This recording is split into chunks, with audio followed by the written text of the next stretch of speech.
Tuloy pa rin ang tensyon sa pinag-aagawang teritoryo ng Pilipinas at China sa West Philippine Sea. Ngunit ang tensyon na ito ay hindi nais ng mayorya ng mga Pilipino na pagtuunan ng pansin ni Pangulong Bongbong Marcos Jr. Sa resulta ng pahayag survey ng Publicus Asia nitong unang quarter ng taon, lumalabas na sa mga kinakaharap na mga issue ng bansa ay nakakuha lamang ito ng 2% habang nangunguna ang inflation na may 15%. Kaugnay nito sinabi ni dating presidential spokesperson Attorney Harry Roque na mas prioridad pa rin ngayon ng mga Pilipino ang pagkakaroon ng makakain sa kanilang mga hapag. Ang datos, wala kaming pakialam dyan sa ginagawa mong gira. Ang kailangan namin, pagkain sa tiyan. Ang pakailangan namin, dapat magkasya yung sinusweldo namin para pambili ng pagkain man lang. Hindi na nagkakasya.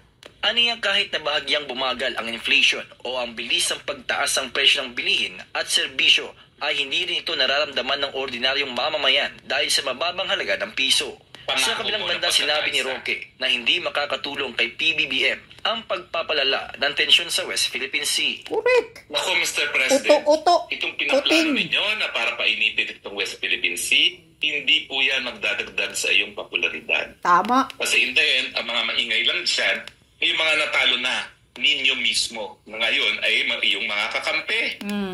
Taga-sulsul mo. Nagtataka. Lahat ng mga pumula sa inyo, lahat ng mga nang-api sa inyo nung eleksyon, sila ngayon ang kapaligid mo. Maliban sa inflation, nais din ng mayorya ng mga Pilipino na pagtuunan ng pansin ni PBBM ang ekonomiya ng bansa, paglaban sa korupsyon, kahirapan at pagkakaroon ng mas maraming trabaho para sa Diyos at sa Pilipinas. Yan. Tama naman itong sinasabi ni Harry Roque. Ngayon, ang nakapaligid sa'yo, yung mga dilawan, na noon ay naninira sa inyong mga diktador, sa ama mong diktador na Marcos. Ngayon, nagpapauto ka na mga dilawan yan, ang unity mo.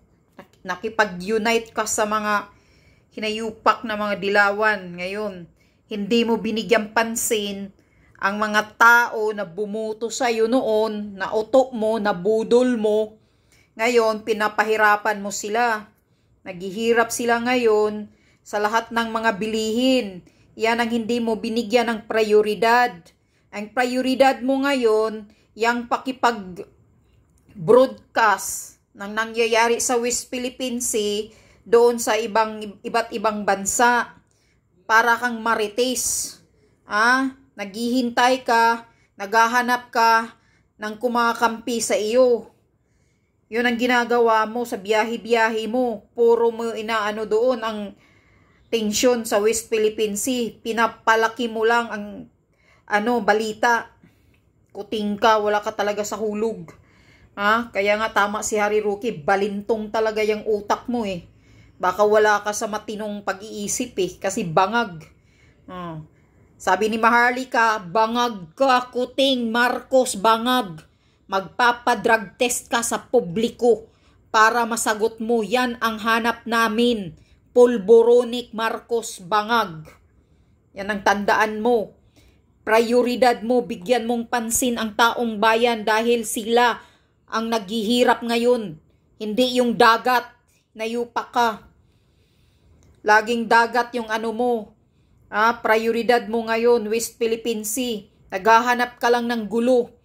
Kagutuman ng taong bayan ngayon, hindi mo masolusyonan. Hindi mo mabigyan ng maayos na pagkain. Maayos na sweldo. Lahat naghihirap. Kupal ka. Wala ka talaga, Marcos Jr. Inutil ka talagang bangag ka. Ang mga Pilipino ngayon, parang wala kang nararamdaman, wala kang nakikita sa kahirapan nila ngayon, kung ano ang nangyayari sa kanila ngayon. Tingnan mo yung druga, talamak na naman. Ang mga matitinong tao, takot na naman maglalakad sa kalsada dahil nagpalaboy-laboy na naman yung mga adik. Ilan na naman ang mga biktima, marami na naman, talamak na naman ang nabibiktima ng rape, kidnapping. Dahil sa mga drug addict na yan na naglantaran na sa kalsada na. Di mo yan nakikita eh. Dahil palipad-lipad ka lang na hinayupak ka eh. Maglakad ka na, Bongbong Marcos, subukan mong maglakad sa kalsada. Nayupak ka, kundi ka batuhin ng mga taong galit sa iyo. Wala ka talaga, inutil ka. Lahat ng mga bilihin, tingnan mo ang inflation natin, daig pa natin ang Indonesia. Buti pa sigurong Indonesia binigyan ng prioridad yung mga tao nila. Ikaw, binigyan mo ba ng pansin ang mga Pilipino? Binigyan mong pansin yung Kano. Pinapasikat mo kasi yung pangalan mong Bahong Tain, yung pangalan ninyo ng ama mo noon na diktador, magnanakaw. Yun ngayon, ang intention mo, kaya ka palipad-lipad dahil yan ang pinapabango mo. Yan ang totoo. Wala kang pakialam sa nangyayari sa bansa natin. Wala kang nakikita. Kupal ka talaga, Bongbong Marcos ka, bangag ka. Wala kang pakialam. Sobrang hirap na. Ngayon, tong tag-init, El Nino ngayon. Alam nyo, na taon-taon mayroon talagang El Nino. Pero ngayon, para kayong nagugulat na sobrang init ang bansa natin. Taon-taon naman talaga yan nangyayari. Bakit hindi yan pinaghandaan? Bakit hindi yan ang binigyan mong pansin, kuting? Baka marami nang namamatay na heat stroke dyan nang dahil sa init. Pati mga school nga, kulang-kulang, walang mga electric fan yung ibang eskwelahan. Yun pa ang binigyan mong pansin, focus ka sa loob ng internal natin ng mga problema, wag kang makikialam doon sa magsisigaw doon sa ibang bansa. Kung ano ang nangyayari, hayaan mo yung West Philippine Sea. Walang maayos, magandang maibibigay sa iyo niyan. Kundi, ang hahantungan yan, gera, gulo. Dahil alam na natin na itong mga China talaga, hindi talaga yan magpapatalo. Talagang mang-aagaw yan. So anong gagawin mo? Makipagpatayan ka sa China? Kaya mo ba? Ikaw ang mauna, Bongbong Marcos, sa mga pamilya mo. Makipaggira ka. Huwag mong idadamay ang taong bayan. Wala na ngang makakain, papahanda mo pa sa gira, ano ka? Kundi ka hinayupak, nabangag ka, wala ka talagang pakialam sa taong bayan, talagang nakakagigil ka, Marcos. Resign, kuting. Resign, Bongbong Marcos. We don't need you. We don't trust you anymore. Resign, Bongbong Marcos. You are bangag, polboronik, at iba pa. Yan ang sabi ni Maharlika.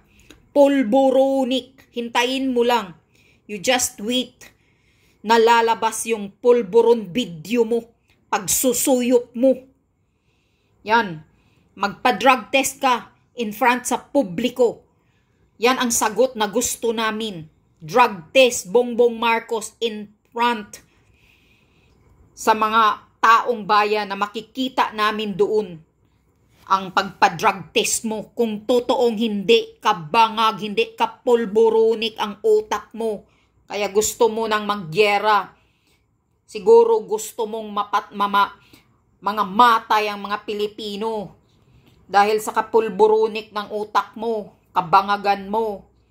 Wala ka na sa matino yata na Wala ka na siguro sa matino na kaisipan Kasi puno na yung tainga mo ng sulsul.